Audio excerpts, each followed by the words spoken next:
Welcome to the BankTalk podcast, the show where we talk to leaders and experts from the community banking sector. Whether you are a current CEO or aspire to be one, this podcast will give you valuable insights and advice on how to run your financial institution better. Each episode features a different topic and a guest who shares their experience and knowledge with us. Tune in and learn something new with BankTalk podcast.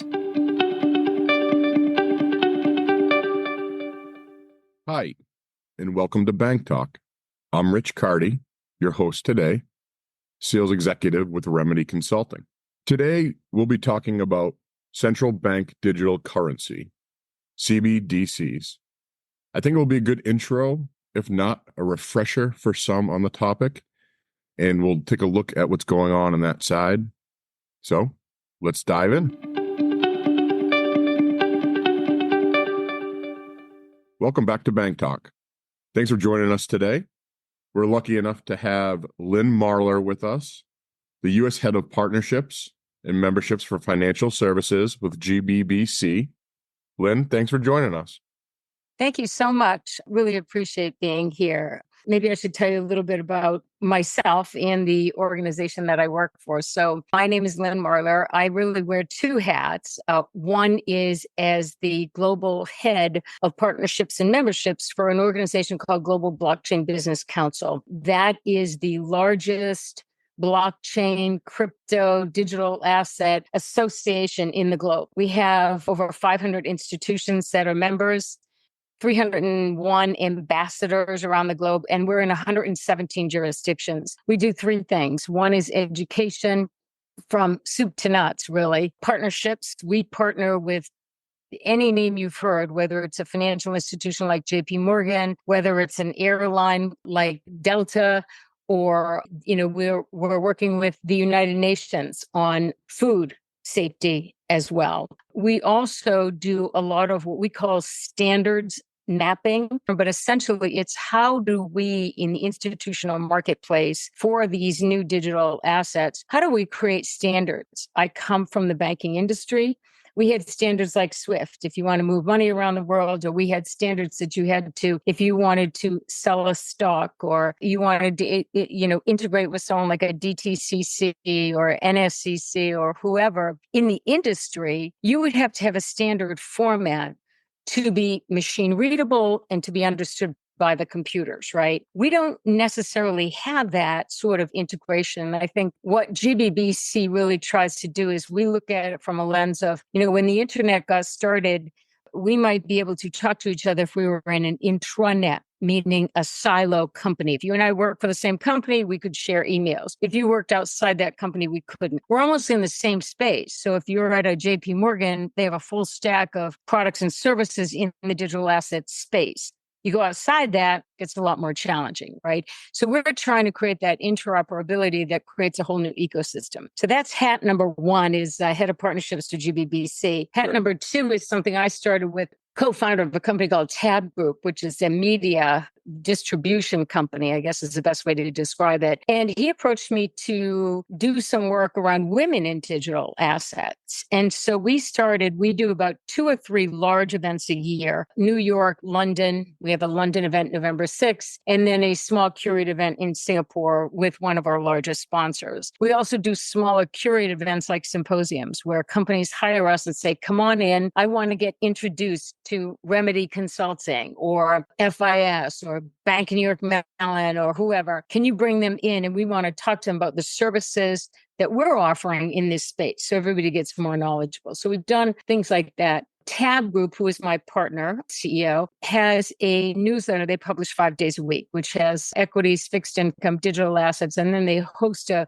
variety of white papers. So if you wrote a white paper, they actually are always looking for content and they publish. So you get 55,000 eyeballs on your either on the newsletter as well as on any white paper. So for me, it's been a great distribution channel to get access to people that maybe wouldn't know about women in digital assets. So I wear two hats. Both are what I call sort of fractional jobs. And my background is I spent over 30 years in traditional finance. I came up as a commercial lender, ended up my career for the last 15 years at BNY Mellon as a group head for what they call non-bank financials, with his asset managers, hedge funds, private equity, money service, money transmitter businesses. And that's really dealing with all the asset management space, all the way down to working capital, talking about NAVs, talking about post-trade settlement, security settlement, the whole ball of wax. So that's how I come to this space. No rest for the weary. It sounds a lot more like there's more than two hats going on over there. Well, I guess with GBBC, do you guys work solely with FIs or is it outside of FIs as well?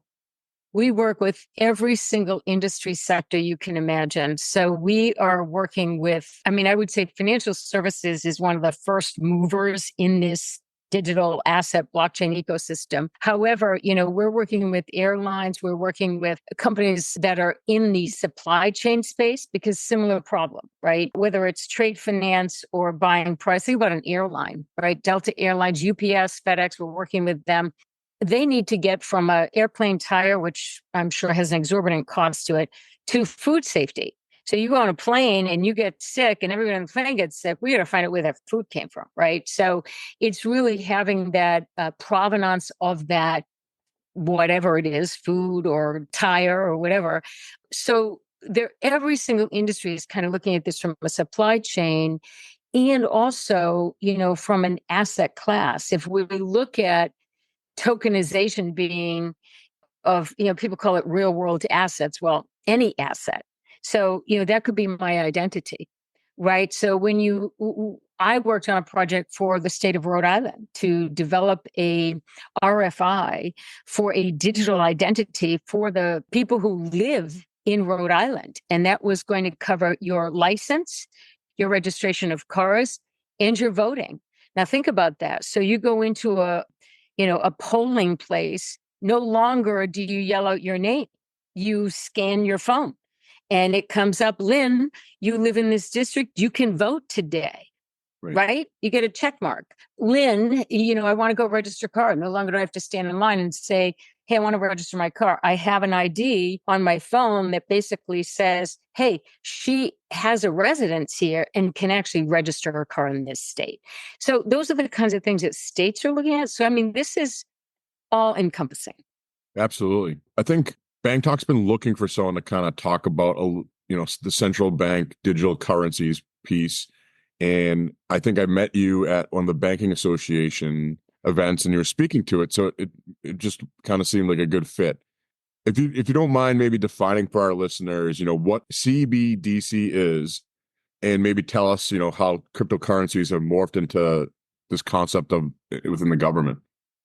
Sure. Well, I think to what the name sounds like, a central bank digital currency. So really what it's saying, and I think the best example we have at the moment is El Salvador. And I think it was about 2 years ago, the country of El Salvador, who was actually, their currency was the US dollar, felt that, their currency was getting devalued. The value of that currency in that country was significantly being devalued. So they looked at how can we change the trajectory for our, countrymen. And their president decided that he would exchange US dollars for Bitcoin.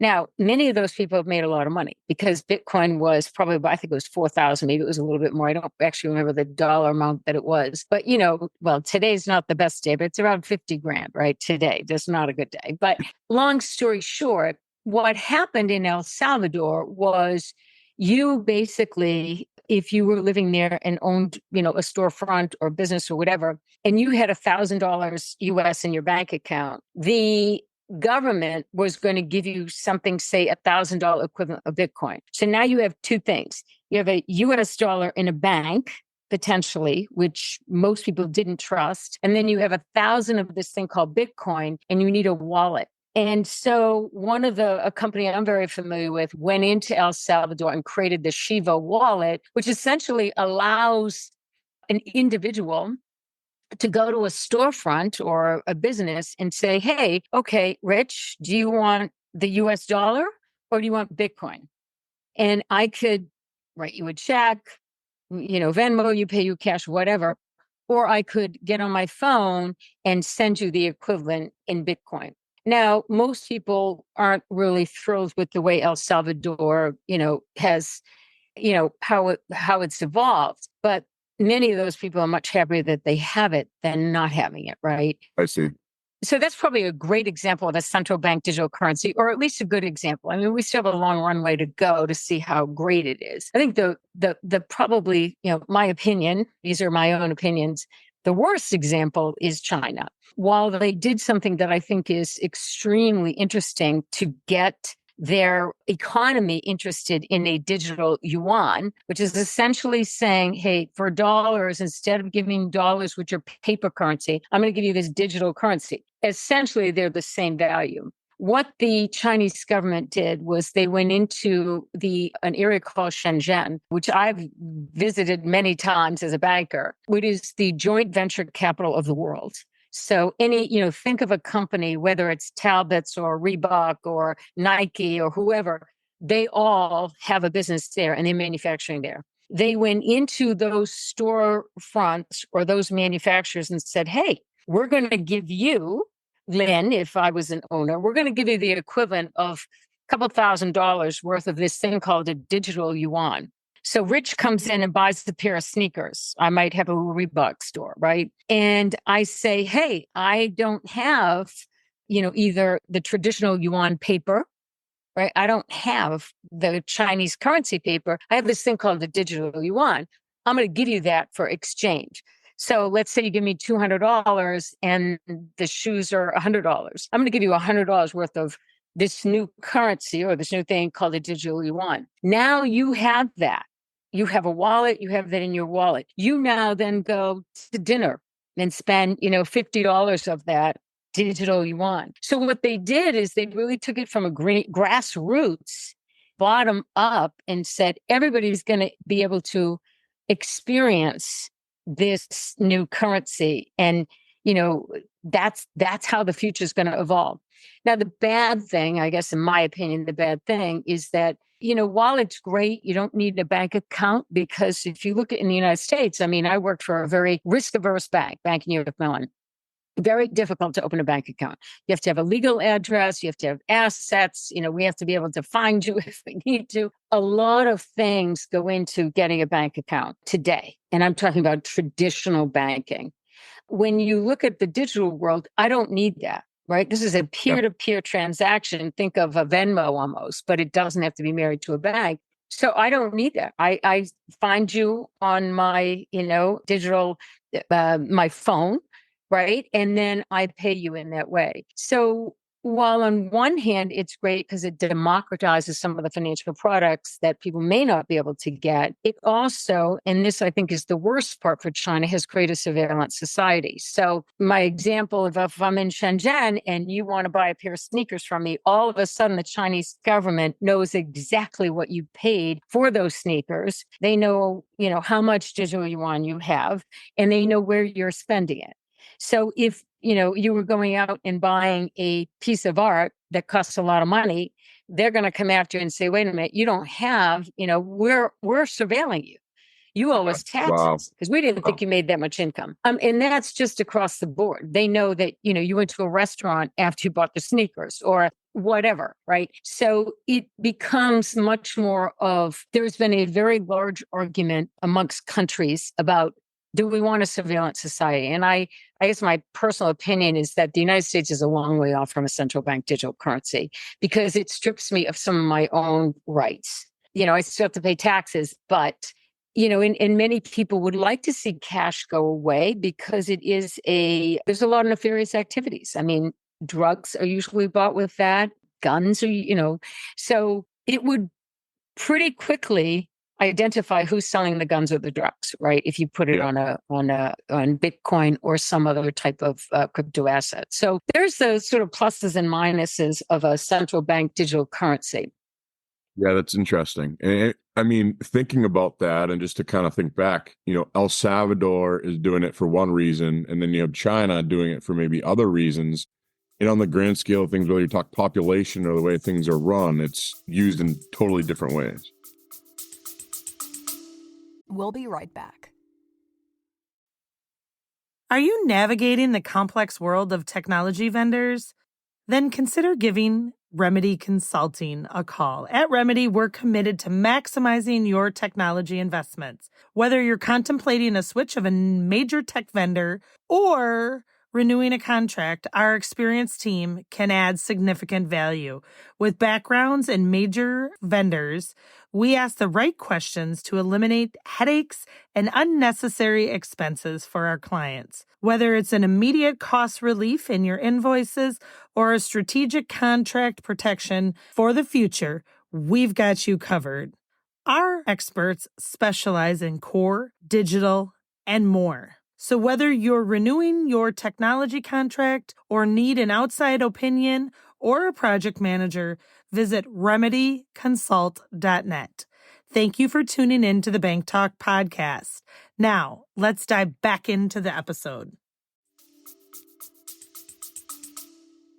Right. And I mean, one of the things that has, I think, gotten interest is, it is controlled by the central bank, like the Fed. I mean, the Fed is controlling money supply, right, to a certain extent. So it is, the central bank is standing behind that in many cases. Now, we're off the gold standard, but I think that many of the countries are looking at like, well, okay, so we're backing that up with Bitcoin or whatever that currency might be. The digital yuan might be backed up partly by gold or some other asset class, maybe US dollars even. Yeah, really interesting. Well, thanks, Lynn, for that. And I guess maybe we can define a stable coin and maybe talk a little bit about the differences between that and, a CBDC as well, if you don't mind spending a minute there. Sure. And, I think there's stable coins are, as the name suggests, right, being more stable, especially today, today being August 5th of 2024, when the market has gone down, I don't know, 1,000 points or whatever, and Bitcoin has gone down along with it.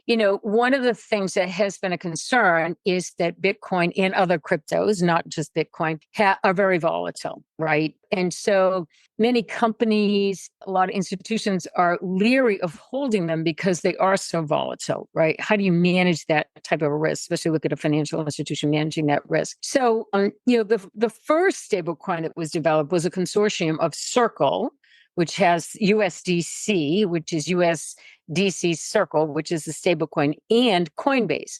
So they got together, did a consortium, I think it was 2017, 2018, and created this thing called the stablecoin. That was really the start of stablecoins. So there's two very large stablecoins that are out there. I would say Tether is one and USDC is extremely large as well. It's probably the second largest. Long story short, there are four types of stablecoins. The first is one-to-one backed by a fiat currency. So let me stop there and say that means if you have $1,000 in a checking account, right, or an account, Sure.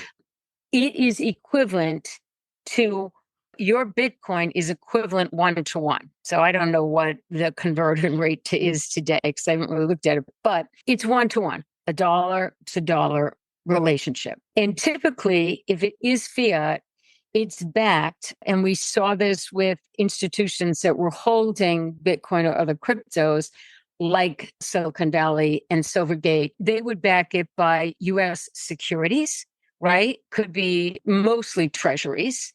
Yeah. Which is a US equivalent and cash, right? US dollar cash. Right. So that's the first type, a one-to-one relation with the fiat. Now that doesn't have to be US dollars. That could be in France and that could be equivalent of the euro, right? But it's a one-to-one relationship stablecoin, probably the most prolific of the stablecoins. There's also something called a commodity stablecoin that can be backed by silver or gold. So there are some gold funds out there that have a stablecoin backed one-to-one buy gold. There's also other things like real estate. So there are stable coins that are backed one-to-one by the value of a real estate. So if I have $1 million worth of real estate property, I can convert that to $1 million worth of a stable coin, right? That's a one-to-one equivalent. The last one is something called an algorithmic stable coin, really computer-based. And the way that the best explanation I have of it is uses computer modeling to basically try to keep a stable number, all right, with a bunch of assets over here. So you could have, funds, you could have other cryptos, et cetera, in a pool that tries to create a one-to-one relationship. Not easy to do. And we've seen some algorithmic funds like Luna and others just totally crash, right? And so I think that's the one that is most risky, and most people are not doing algorithmic stablecoins. So that's really the four different types. So they could be fiat, they could be commodity, they could be backed by other cryptos, which is, if you want to call it a commodity security, we still don't have a good answer. Real estate, and then the algorithmic. So there's four types. Yeah, it's interesting. I was going to ask you which the most risky was, but obviously you answered that right off the get-go. Yeah. Well, let's talk a little bit more maybe on the U.S. side of the house. We talked about the other countries maybe using that. Yep. In your mind, or what are you hearing in terms of maybe a timeline for the U.S., putting into place something on the CBDC side? Is it short term, long term? What do you think? I think, I'm not optimistic for a CBDC for the United States. I think it's a very, I think not only do I think it's a long-term decision, but I really don't see how that would pass. And the only way that might pass, and there was a fantastic paper written by the Federal Reserve of Boston with MIT called the Hamilton Project. And Hamilton Project was really setting the stage for a type, a kind of watered down version of a central bank digital currency. When I say watered down, I mean not the surveillance type of China, but the facts are this. Money is dirty, as we found out during COVID. Money is expensive. You have a retail store like a CVS or Marshall's or Macy's, right? You go in and pay cash, checks, and credit cards. That cash is sitting in a cash register. I got to get that to a bank. I need someone to pick that up. They've got to have security. They've got to watch that till it gets to the bank. I've got to make sure that I reconcile to that. I mean, the amount of work that goes into, moving cash around to get it where it needs to go is expensive. The security behind that, you look at a store like, say, TJX companies, and the amount of money they spend on what they call vault services, to have a truck with guns and, all sorts of whatever it needs to get that cash, put it in that truck and bring it to a bank. Right. So, the article, the white paper, which was written by MIT and the Federal Reserve Bank of Boston, was just about, hey, we need something. This is not the best option, this paper stuff. And it's dirty. So they have washing stuff at the Federal Reserve in Boston where they wash the cash. All of those things combined, we need to find some type of a central bank digital currency that allows me to, I think of Venmo. It allows me to send you money without giving you a check, without giving you cash, whatever, right? Yep. So I think there's a lot of benefits to it, but I think the scary part for many people is this surveillance idea that, okay, now everything's on a record and it can't be changed. I can't say, that right. You bought my car for $500 when you paid $5,000, right? I mean, there's that. So, and, I think that's going to take a long time. On the other hand, I think stable coins, I think we're going to see regulation fairly quickly in the US. So we're seeing stable coins and deposit tokens. And deposit tokens, I like to think of a little bit like a stable coin in that your bank, again, here we go, as opposed to a central bank currency, your bank, I'm just going to say Bank of America because easy, but let's say your bank account is at Bank of America and they say, hey, you have $1,000 in your checking account. I can give you a deposit token again, looks more like maybe a Venmo, right? A deposit token on your phone says you have $1,000. You come into my store in the United States, want to buy a pair of sneakers. I say it's $100, like a Venmo almost. This deposit token says, hey, Rich is good for the money. He's got $1,000 in his bank account on a token at his bank. All you got to do is click, cha-ching, and it's gone. So, kind of feels like a credit card, but it's really a token. It's really like a debit card, right? It's taking the money out of your account, but it's a token. And it verifies, hey, I don't have to, trust you. It's not a credit card. It's immediate. There's got this 4 to 5% fee that I'm paying for use of a credit card, right? That I lose out. So that doesn't happen. Much cheaper and much more efficient for the banks, really, and everybody. So I think we'll see stablecoin legislation come fairly soon. Obviously after the election, but I think 2025 to 2026 pretty soon. And then deposit tokens are starting to really heat up. I just read an article about another one today. So. Oh, okay. Yeah.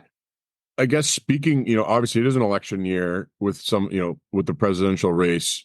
Any recent comments you've heard from either candidate, that you think maybe sways any of that? Well, the only thing I will say is there's two women who've been very vocal. I mean, there are others, believe me, but I've watched Senator Lummis out of Wyoming. Wyoming has moved very rapidly in adopting blockchain technology as a state. And remember, some states are much more favorable. It looks like money transmitter, money service businesses. Some states are very favorable. You can hold crypto in my state. Other states is absolutely not. Wyoming has been very open to a lot of the technology and different types of digital currency. Long story short, Senator Lummis in 2020, I think it was, or at least 2021, wrote something called the Responsible Financial Innovation Act, which was, hey, we need digital assets for some of the reasons I just explained, right? Digital identity, digital, maybe Web3. I could take advantage of my DNA and earn money from that for a study or whatever. But one of the things I think we're seeing is Senator Lummis talked at the Bitcoin conference just a week or so ago about a new paper. And frankly, it's so long, I can't even remember the name. But the idea is that if we went out and bought Bitcoin under the assumption that that asset class is going to be like property, we all hope we buy a home and it raises in value, or a stock increases in value, right? Yep. But with the idea that over time, that Bitcoin is going to be worth more and more. If the U.S. government went in and bought, she had a formula of buying so much every year that we would be able to pay off our debt. Now, to me, that sounds super interesting. I have not read the full article. I can't really say much more, but that's a very intriguing idea if we believe that Bitcoin is everything that it promises to be. So I think that's super interesting because it looks at this next generation, what is going to happen? I mean, we've got a debt crisis that has to be resolved at some point. And so how do we do that? This may solve some of those issues, hopefully. So I think that's got a very interesting paper on that. Awesome. Well, that's really helpful insight, obviously. And seems to be like the landscape's changing. We're probably looking at other countries to see what happens over, the next few years, and who knows what happens down the road. Yeah, I will say on that note that we are behind. The US is behind. The UK has already set new standards in crypto regulation. They've implemented something called MiCA, the Markets in Crypto Assets Regulation, and they have some very significant industry guidelines for the industry. It's a very comprehensive regulatory framework. And in fact, Hester Peirce, who's been called Crypto Mom, who is not the chairperson of the SEC, but works for Gary Gensler, she announced at Consensus this year that she was doing a sandbox, if you will, which is like a testing environment for the US and the UK to talk about what they're doing with MiCA and how we might be able to come up with something like that. Because we really, the United States has really not done that. So it would include things like consumer protection, stablecoin regulation, licensing and supervision, and it's kind of a quagmire right now. So I'm hopeful that sandbox that as, the political landscape changes, perhaps we get more interest and this may solve some of the issues that we've been facing in terms of debt crisis. So. Yeah. No, that's interesting. Well, Lynn, is there anything else that I missed asking you or anything else you think that'd be worthwhile to our listeners on any of these kind of topics? One of the things I really want, I think, your listeners to understand is this is not going away. And it's really important to embrace what this technology means, because you will have a digital identity, completely digital identity, no more passport, right? And also, when you look at what your state or your country is going to own about you, I want to know, right? I also want to know when a company like 23andMe makes, $380 million off of my spit and I paid $100 to spit in a vial. That to me is an opportunity I think that's really what Web3 is about. Hey, maybe I participate in a study because my genealogy says that we live to be 150, or, we all die of cancer, or whatever that might be. Yeah. I should be able to, as opposed to the institution, the corporation making all this money, I should have been able to benefit. And I think artists and musicians and things like your DNA, it allows the opportunity now for everything to become an asset. Maybe you have a car. Maybe I don't need a car. Maybe we like Airbnb. You Airbnb your car, right, to the neighborhood. Yep. All of those things, I think, become a little more possible in this environment, as we're seeing. So I think put your head in the sand and not try to understand it. I think it's really, really important to kind of start getting your arms around it. And it takes a long process. I've been in it since 2017. And I feel like I don't know that much. So it does require, I think, keep reinforcement. But I would say just get curious, right? Absolutely. And I know I took something away from just chatting with you today and from previous conversations as well. So thank you again for joining us today on BankTalk. It's been great. Thank you very much for having me. And anybody feel free to reach out to me at lynnmarler@gmail.com or at lynn.marler@gbdccouncil.org. Awesome. Well, Lynn, thank you so much again. And to all our listeners, thanks for joining us. Keep on learning. Have a great day.